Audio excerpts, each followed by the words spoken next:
నమస్తే అండి, welcome to my channel. ఈరోజు వీడియోలో మనకి ఈ ఫాల్గుణ మాసంలో వచ్చే పౌర్ణమికి చాలా విశిష్టతలు ఉన్నాయండి. దాంట్లో ముఖ్యంగా లక్ష్మీదేవి జన్మించిన రోజే లక్ష్మీ జయంతి. ఆ లక్ష్మీ జయంతి కూడా ఈ రోజే రాబోతుంది. అది కూడా అమ్మవారికి ఎంతో ఇష్టమైన మంగళవారం పూట రావడం చాలా విశేషం. అలాగే ఈ రోజే మనకి హోలీ పండుగ కూడా, ఇంకా చంద్రగ్రహణం కూడా ఈ రోజే రాబోతుంది. ఇన్ని విశిష్టతలు ఈ పౌర్ణమికి ఉన్నాయండి. అయితే మరి ఈ రోజు చంద్రగ్రహణం కదా, అయితే అమ్మవారిని పూజించుకోవచ్చా? అయితే పూజ ఎలా చేసుకోవాలి, ఏ సమయంలో చేసుకోవాలి, ఎలాంటి నియమాలు పాటించాలి, ఈ రోజు ఉపవాసం ఉండాలా అనే విషయాలన్నీ కూడా ఈ రోజు వీడియోలో షేర్ చేస్తానండి.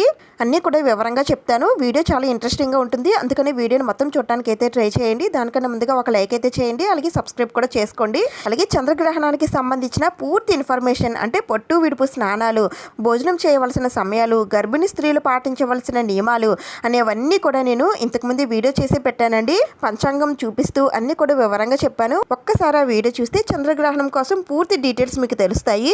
ఈ వీడియో లాస్ట్ లో చంద్రగ్రహణం వీడియో వస్తుంది, తప్పకుండా క్లిక్ చేసి చూడండి. ఇంకా వీడియోని అయితే స్టార్ట్ చేసేద్దాం. ఈ లక్ష్మీ జయంతి రోజునే సిరులు కురిపించే ఆ శ్రీ మహాలక్ష్మీదేవి అమ్మవారు ఆవిర్భవించారని అంటారండి. అందుకని ఈ రోజున సకల సంపదలకి అధిదేవత అయినటువంటి ఆ శ్రీ మహాలక్ష్మీదేవి అమ్మవారిని పూజిస్తే అష్టైశ్వర్యాలు, సిరి సంపదలు అన్నీ కూడా మనకి లభిస్తాయండి. మన అవసరాలకి మన చేతిలో డబ్బులు నిలవాలి అంటే తప్పకుండా ఆ లక్ష్మీ అమ్మవారిని ప్రసన్నం చేసుకోవాలండి. ఈ రోజు కనుక లక్ష్మీదేవి అమ్మవారిని పూజిస్తే మనకున్న డబ్బు సమస్యలే కాదండి, సౌభాగ్యం, సంతానం, ఆరోగ్యం, అలాగే పేరు ప్రతిష్ట అన్నీ కూడా లభిస్తాయి. అయితే ఈ లక్ష్మీ జయంతి రోజున అమ్మవారిని ప్రసన్నం చేసుకోవాలంటే మనం ఏ విధంగా పూజ చేయాలి, ఏ నైవేద్యాలు నివేదన చేయాలి, ఈరోజు ముఖ్యంగా వెలిగించవలసిన దీపం ఏమిటి అనేవన్నీ కూడా ఇప్పుడు తెలుసుకుందాం. దానికన్నా ముందుగా ఆ లక్ష్మీదేవి కటాక్షం మన అందరిపై కలగాలని కోరుకుంటూ మీ అందరికీ కూడా హోలీ పండుగ, లక్ష్మీ జయంతి శుభాకాంక్షలండి. మనకి ప్రతి సంవత్సరం కూడా ఫాల్గుణ మాసంలో వచ్చే పౌర్ణమి నాడే లక్ష్మీ జయంతిని అయితే జరుపుకుంటాము. ఈ రోజే ఆ లక్ష్మీదేవి అమ్మవారు ఆవిర్భవించారని అంటారండి. అంటే ఈ రోజే సిరులు కురిపించే శ్రీ మహాలక్ష్మీదేవి అమ్మవారు పుట్టారని అంటారు. అయితే అమ్మవారు ఈ పౌర్ణమి నాడు పుట్టారని, దీపావళి అమావాస్య రోజున పుట్టారని చాలా కథనాలే మనకి వినిపిస్తూ ఉంటాయి. అయితే మనకి సందేహం అయితే రావచ్చు, అసలు అమ్మవారు ఏ రోజు పుట్టారు అనేది. ఒక్కొక్క కల్పంలో అమ్మవారు ఒక్కొక్క రోజున జన్మించారండి. అందుకని అమ్మవారిని మనం ఇన్ని తిథుల్లో అమ్మవారిని అయితే మనం పూజించుకుంటాము. అయితే ఈ లక్ష్మీ జయంతి రోజున అమ్మవారు ఏ విధంగా ఆవిర్భవించారనేది కూడా తెలుసుకుందాం. దానికన్నా ముందుగా హోలీ పండుగ, లక్ష్మీ జయంతి ఈ 2026 సంవత్సరంలో ఏ రోజు వచ్చింది, పౌర్ణమి గడియలు ఎప్పటి నుంచి ప్రారంభమై ఎంతవరకు ఉంటున్నాయని తెలుసుకుందాం. పౌర్ణమి గడియలు 2026 మార్చి 2వ తేదీన సోమవారం సాయంత్రం 5:50 ప్రారంభమై మార్చి 3వ తేదీన మంగళవారం సాయంత్రం 5:01 వరకు ఉంటున్నాయి. అయితే మనం ఏ పండుగ అయినా సరే సూర్యోదయ సమయానికి ఉన్నటువంటి తిథి ప్రకారమే మనం జరుపుకుంటాం కాబట్టి ఈ లక్ష్మీ జయంతి 2026 మార్చి 3వ తేదీన మంగళవారం అయితే రాబోతుంది. ఈ రోజే హోలీ పౌర్ణమిని కూడా మనం జరుపుకుంటాము. అంటే రంగుల పండుగ అయినటువంటి హోలీ పండుగను కూడా ఈ రోజే జరుపుకుంటాము. అయితే అమ్మవారికి చేసే పూజ సమయాలు అయితే కొంచెం వేరుగా ఉంటాయండి. అవి ఎప్పుడు అనేది కూడా చెప్తాను. ముందుగా అయితే లక్ష్మీ జయంతి రోజున తెల్లవారుజామున నిద్ర లేచి తలంటు స్నానం చేసి ఇల్లు గుమ్మాలన్నీ కూడా ముందుగానే క్లీన్ చేసుకొని పెట్టేసుకోండి. అయితే అమ్మవారికి పూజ చేసుకునే ముందుగా మీరు పూజ చేసే చోట పసుపు రాసి బియ్యం పిండితో అమ్మవారికి ఎంతో ఇష్టమైన పద్మ ముగ్గులు కానీ, అష్టదళ పద్మ ముగ్గులు కానీ, కుబేర ముగ్గులు కానీ, ఐశ్వర్య ముగ్గులు కానీ, ఇలా మీకు ఏ ముగ్గు వస్తే ఆ ముగ్గులు అయితే వేసుకోండి. నేను పూజలో పెట్టుకోవడం కోసం ఈ ఏనుగులు అయితే తీసుకున్నానండి. ఈ ఏనుగులు చాలా బాగున్నాయి. మనం పూజలో, వ్రతాల్లో, నోముల్లో ఎక్కడ పెట్టుకున్నా సరే లక్ష్మీదేవి అమ్మవారు చాలా నిండుగా కనిపిస్తారండి. ఏనుగులు చూడండి ఎంత బాగున్నాయి కదా. వీటిపైన ఇలా స్టోన్ వర్క్ కూడా చేశారు. అయితే ఇవి కాస్త పెద్ద ఏనుగులండి. ఇంచుమించు వెడల్పు వచ్చేసి 11 ఇంచెస్ ఉంటుంది, హైట్ వచ్చేసి 7.5 లేదా 8 ఇంచెస్ అయితే ఉంటుంది. ఇది MDF వుడ్ లో వస్తుందండి. ఈ ఏనుగులు నించోవడానికి కింద బేస్ కూడా ఇస్తారు. ఈ గ్యాప్స్ లో ఈ ఏనుగుని పెట్టేసుకుంటే ఈ ఏనుగు నించుంటుంది. చాలా బాగున్నాయి కదండి. డెకరేషన్ పర్పస్ అయితే చూడటానికి చాలా అందంగా ఉంటుంది. ప్రైసెస్ కూడా చాలా రీజనబుల్ అండి. వీటి ప్రైసెస్ నేను డిస్క్రిప్షన్లో ఇస్తాను, కావాలనుకునే వారు చెక్ చేయండి. వీటిని నేను BK జ్యువెలరీ డెకర్ వాళ్ళ దగ్గర అయితే తీసుకున్నాను. ఎవరికైనా ఇంట్రెస్ట్ ఉంటే స్క్రీన్ పైన ఉన్న నెంబర్కి వాట్సాప్ మెసేజ్ చేయండి. అయితే ఈ పూజ మనం పూజా మందిరంలో చేసుకోవచ్చండి, లేదంటే విడిగా పీఠం వేసైనా సరే చేసుకోవచ్చు. మీ వీలుని బట్టి మీరు పూజ ఎక్కడ చేసుకున్నా పర్వాలేదు. భక్తి శ్రద్ధలతో మీ దగ్గర ఉన్న వస్తువులతో అమ్మవారిని చక్కగా పూజించండి.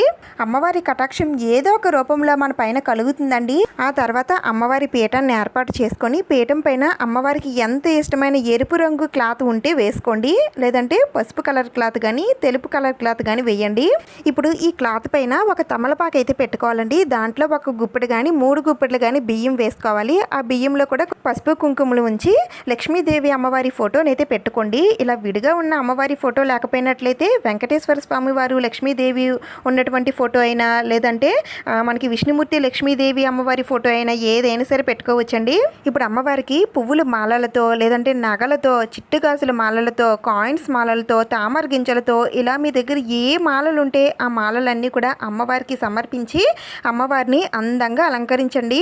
అమ్మవారు కూడా అలంకార ప్రియురాలేనండి. అందుకని అమ్మవారిని అందంగా అలంకరిస్తే ఆ అమ్మవారు చాలా సంతోషిస్తుంది. ముఖ్యంగా పెళ్ళైన ఏ స్త్రీకైనా సరే అలంకరణ అంటే పసుపు కుంకుమలేనండి. అందుకని ఇలా నిండుగా ఉన్నటువంటి పసుపు కుంకుమల్ని అమ్మవారి దగ్గరే పెట్టుకోండి. గోరంత పసుపు కుంకుమలు అమ్మవారికి సమర్పించిన కొండంత సౌభాగ్యాన్ని ఆ అమ్మ మనకి ప్రసాదిస్తుందని అంటారండి. అందుకనే మీరు పెట్టే పసుపు కుంకుమలు వెలితి లేకుండా నిండుగా పెట్టండి. అలాగే నేను తీసుకున్న ఏనుగులను కూడా అమ్మవారికి చెరో వైపున పెట్టుకుంటున్నాను. మీరు ఇలా విడిగా పీఠం వేసి పూజ చేసినట్లయితే మీ పూజా మందిరంలో ఉన్నటువంటి పసుపు కుంకుమలు తీసుకొని వచ్చి పెట్టొచ్చండి. లేదు మా పూజా మందిరంలోనే మేము పూజ చేసుకుంటున్నామండి అని అనుకుంటే మీ పూజా మందిరంలో ఎలాగో పసుపు కుంకుమలు ఉంటాయి కాబట్టి అమ్మవారి దగ్గర మీరు పూజ అనేది చేసుకోవచ్చు. పౌర్ణిమ రోజున సాయంత్రం వేళల్లో పౌర్ణిమ గడియలు ఉన్నప్పుడు అమ్మవారిని పూజిస్తే చాలా చాలా మంచిదండి. నిండు పౌర్ణిమ గడియల్లో నిండు చంద్రుడు ఉన్నప్పుడు అమ్మవారిని పూజించాలి. ఆ విధంగా చూసుకున్నట్లయితే మనకి మార్చి 2వ తేదీన సోమవారం సాయంత్రం వేళల్లో నిండు పౌర్ణిమ గడియలు అయితే ఉంటున్నాయండి. మార్చి 2వ తేదీన సోమవారం సాయంత్రం 5:50 నుండి రాత్రి 8:33 లోపు మీరు అమ్మవారికి పూజ అనేది చేసుకోవచ్చు. ఒకవేళ ఈరోజు చేసుకోవడం కుదరకపోయినా, వీలు లేకపోయినా నెక్స్ట్ డే 3వ తేదీన మంగళవారం ఉదయమైనా సరే మీరు ఈ పూజ అనేది చేసుకోవచ్చు. 3వ తేదీన మంగళవారం అమ్మవారికి పూజ చేసుకోవాలనుకున్న వారు ఉదయం 6:43 నుండి 8:41 లోపు అమ్మవారికి పూజ చేసుకోవాలి. అయితే మనకి 3వ తేదీన గ్రహణం ఉంటుంది కదండి. మరి 3వ తేదీన ఈ పూజ చేసుకోవచ్చు అని కొంతమందికి డౌట్ అయితే రావచ్చు. మనకి ఎలాగో ఈ గ్రహణం అనేది 3వ తేదీన సాయంత్రం వేళల్లో సంభవిస్తుంది కాబట్టి అందుకని మీరు 3వ తేదీన ఉదయం వేళల్లోనే అమ్మవారికి పూజ అనేది చేసుకోవచ్చు. గ్రహణం కారణంగా ఎంతో విశేషమైనటువంటి అమ్మవారి లక్ష్మీ జయంతి పూజను మాత్రం అస్సలు మిస్ చేసుకోవద్దు. అమ్మవారి పూజతో పాటు హోలీ కూడా ఈ రోజు జరుపుకోవచ్చండి. మంగళవారం ఉదయం వేళల్లో హోలీ పండుగను కూడా అందరూ చక్కగా ఎంతో సంతోషంగా చేసుకోవచ్చు. ఇంకా తర్వాత నేను ఇక్కడ అమ్మవారిని పెట్టుకోవడం కోసమని నేను ఇక్కడ ఇలా ఈ బౌల్ అయితే తీసుకున్నానండి. దీంట్లో నేను పాలు అయితే వేసుకుంటున్నాను. ఎందుకంటే అమ్మవారు క్షీరసాగర మదనం నుండి అమ్మవారు పుట్టారండి. అందుకనే నేను ఇక్కడ పాలు వేసి అమ్మవారు ఆవిర్భవించినట్లుగా అమ్మవారిని పెట్టుకుంటున్నానండి. అలాగే ఈరోజు పౌర్ణమి కదా, అందుకనే నా దగ్గర ఉన్నటువంటి చంద్రుడిని కూడా ఈ విధంగా పెట్టుకొని అమ్మవారిని అయితే పెట్టుకున్నాను. కానీ నేను ఇప్పుడు మా ఇంట్లోనే ఇలా క్షీరసాగర మదనాన్ని ఏర్పాటు చేసుకొని అమ్మవారు క్షీర సముద్రంలోనే ఆవిర్భవించినట్లుగా పెట్టుకుంటున్నాను. మీరు ఈ విధంగా పెట్టుకోవాలనుకుంటే పెట్టుకోవచ్చు, లేదంటే ఒక ప్లేట్ తీసుకొని ఆ ప్లేట్లో అయినా సరే మీరు అమ్మవారిని పెట్టుకొని పూజనైతే చేసుకోవచ్చండి. ఇలానే పెట్టుకోవాలని ఏమీ లేదండి. మన మనసుకి అమ్మవారిని ఏ విధంగా చూడాలని అనుకుంటే ఆ విధంగా పెట్టుకోవచ్చు. ఈ విధంగా పెట్టుకునేవారు ఇక్కడ నేను తీసుకునేవి పచ్చిపాలే తీసుకున్నానండి. పూజ అయిన తర్వాత ఈ పాలను ఏం చేయాలనే సందేహం కూడా వస్తుంది కదా, అది కూడా చెప్తాను. మన తెలుగు మాసాల్లో ఈ ఫాల్గుణ మాసమే ఆఖరి మాసం అండి. తర్వాత మనకి చైత్ర మాసం అంటే మొదటి మాసం మొదలవుతుంది. ఈ ఆఖరి మాసంలోనే పౌర్ణమి రోజు అమ్మవారు పాల సముద్రంలో ఆవిర్భవించారని మనకి పురాణాలు అయితే చెబుతున్నాయి. క్షీరసాగర మదనంలో ఈరోజే అమ్మవారు ప్రత్యక్షమయ్యారని అంటారు. ఈ పాల సముద్రంలో అమ్మవారితో పాటుగా కల్పవృక్షం, కామధేనువు, ఐరావతం, పారిజాత వృక్షం, హాలాహలం, చంద్రుడు, ధన్వంతరి, అమృతం ఇవన్నీ కూడా వెలువడ్డాయి. చంద్రుడు కూడా పాల సముద్రం నుండే వెలువడతారండి. అందుకనే లక్ష్మీదేవి అమ్మవారిని చంద్రుడిని సహోదరులు అని అంటారు. అందుకనే నిండు చంద్రుడు ఉన్నప్పుడు లక్ష్మీదేవి అమ్మవారిని చంద్రుడిని ఈరోజు పూజిస్తే చాలా చాలా మంచిది. మనకి ఇప్పుడు పాల సముద్రాలు లేకపోయినప్పటికీ కూడా మామూలు సముద్రంలో పుట్టిన ఏ వస్తువైనా సరే అమ్మవారికి చాలా ఇష్టం అండి. శంఖాలు కానీ, లక్ష్మీ గవ్వలు కానీ, గోమతి చక్రాలు కానీ, ఉప్పు కానీ ఇలా ఏ వస్తువైనా సరే అమ్మవారికి చాలా ఇష్టం. ఈ వస్తువులు ఏవైనా ఉంటే మీరు పూజలో పెట్టుకోవడం కానీ లేదంటే ఈ వస్తువులతో అమ్మవారిని పూజించడం కానీ చేయండి. ఈరోజు క్షీరదీపం పెట్టుకుంటే చాలా చాలా మంచిదండి. అయితే ఈ క్షీరదీపం ఎలా పెట్టుకోవాలంటే ఒక బౌల్ లాంటిది తీసుకోండి. అది ఇత్తడిది కానీ రాగిది కానీ లేదంటే గ్లాస్ బౌల్ కానీ లేదంటే మట్టి కుండ కానీ ఏదైనా సరే తీసుకోవచ్చు. దాంట్లో 3/4 వచ్చేంత వరకు పాలు వేసుకోవాలండి. పచ్చి పాలే వేసుకోవాలి. ఆవు పాలు అయితే ఇంకా మంచిది, లేదంటే మీకు దొరికిన ఏ పాలైనా సరే మీరు వేయచ్చు. ఆ తర్వాత మిగిలిన పావు వంతు కూడా నెయ్యి కానీ లేదంటే మీరు పూజకి వాడేటువంటి ఆయిల్ కానీ వేయచ్చు. ఇప్పుడు దీంట్లో ఒత్తి వేసుకోవాలండి. అయితే నేను ఇక్కడ చూపిస్తున్నవి జల ఒత్తులండి. మనకి మార్కెట్లో దొరుకుతాయి. ఇవైతే మునిగిపోకుండా నీటిలో తేలుతూ దీపం అనేది బాగా వెలుగుతుంది. ఇలాంటివి ఎక్కడైనా దొరికితే తప్పకుండా తెచ్చి పెట్టుకోండి. లేదంటే మీ దగ్గర ఉన్న తెలుపు ఒత్తులు కానీ ఎరుపు ఒత్తులు కానీ తమలపాకుకి మధ్యలో హోల్ చేసేసి పెట్టేస్తే అదైనా సరే వెలుగుతుంది.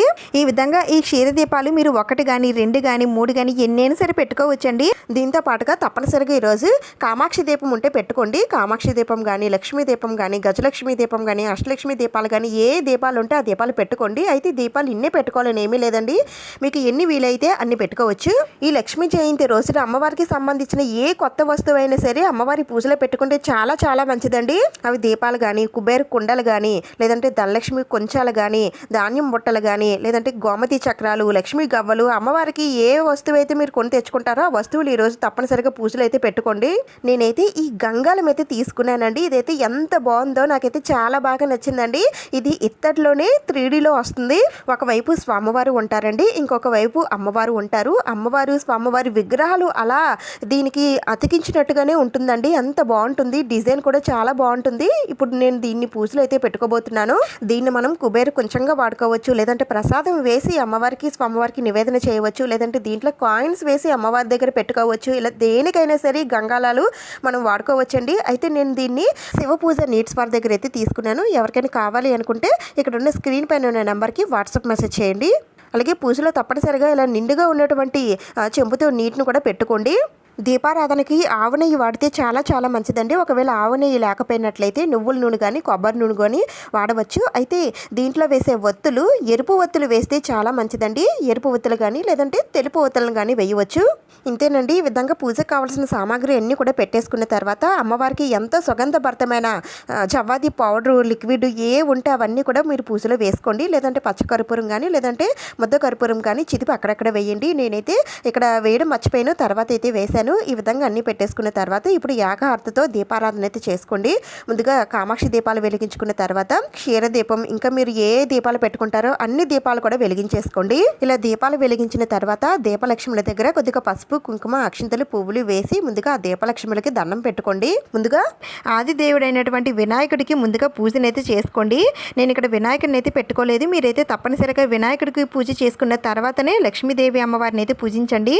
అమ్మవారి పాదాలపైన కొద్దిగా పసుపు కుంకుమ అక్షింతలు పువ్వులు వేసి అగరబత్తులతో దూపం చూపించి ఆ అమ్మవారికి ఆహ్వానం పలకండి. అమ్మ, నువ్వు ఆవిర్భవించిన ఈరోజు నేను మిమ్మల్ని పూజిస్తున్నాను. మా ఇంట్లోకి వచ్చి నేను చేసిన పూజనంతటిని కూడా స్వీకరించి మమ్మల్ని కరుణించి తల్లి అని ఆ అమ్మవారికి చెప్పుకొని దండం పెట్టుకోండి. ఆ తర్వాత నేను పూజలో శంఖం పెట్టుకున్నాను కదండి. అయితే ఇలాంటి శంఖాలు పూజలో పెట్టుకునేటప్పుడు ఇలా ఉట్టుగా పెట్టుకోకూడదు. దీంట్లో నీరు పోసి పెట్టాలండి. 3 ఉద్దరణలతో నీళ్లు పోసి ఒక తులసి దళం ఉంచి మనం శంఖాన్ని పూజా మందిరంలో పెట్టుకోవాలి. ఉద్దరణతో నీరు పోసేటప్పుడు 3 సార్లు 3 మంత్రాలు అయితే చదువుకోవాలండి. ఓం సముద్ర రాజతన్యై నమః, ఓం చంద్ర సహోదరియే నమః, ఓం భార్గవ్యే నమః. ఇలా 3 మంత్రాలు చదువుకొని ధూపం చూపించి ఆ శంఖానికి దండం పెట్టుకోండి. శంఖం పూజ పూర్తయిన తర్వాత అమ్మవారి పూజనైతే ప్రారంభించాలి. అమ్మవారి అష్టోత్తరాలు, సహస్రనామాలు, అష్టలక్ష్మి స్తోత్రాలు, కనకదార స్తోత్రాలు, శ్రీ మహాలక్ష్మి అష్టకం, శ్రీ సూక్తం, ఇలా మీకు ఏది వస్తే అవన్నీ కూడా చదువుకుంటూ ఆ అమ్మవారికి సువాసన భరితమైన పువ్వులతో అమ్మవారిని పూజించాలండి.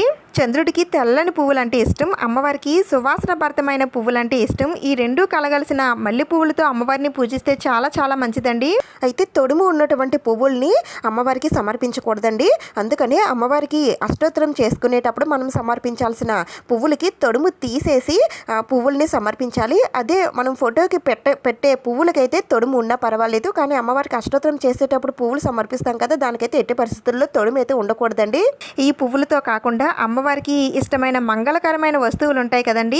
లక్ష్మీ గవ్వలు కానీ, గోమతి చక్రాలు కానీ, చిట్టి గాజులు కానీ, కాయిన్స్ కానీ, తామర గింజలు కానీ, గురువిందు గింజలు కానీ, ఇలా మీ దగ్గర ఏ వస్తువులు ఉంటే ఆ వస్తువులతో అమ్మవారిని చక్కగా పూజించండి. ఇవేమీ మా దగ్గర లేవండి అని అనుకుంటే అమ్మవారికి పువ్వులతో అలాగే కుంకుమతో అమ్మవారిని ఈరోజు కుంకుమతో పూజిస్తే చాలా చాలా మంచిదండి. కుంకుమతో అలాగే ఎర్రని అక్షింతలతో అమ్మవారిని పూజించవచ్చు. అమ్మవారి శ్లోకాలు అవి ఏమీ రావండి మాకు అని అనుకునేవారు ఓం శ్రీ లక్ష్మీదేవియే నమః అని కానీ, లేదంటే ఓం శ్రీ మాత్రే నమః అనే మంత్రాలు 108 సార్లు జపించుకుంటూ మీరు అమ్మవారికి పూజనైతే చేసుకోవచ్చు.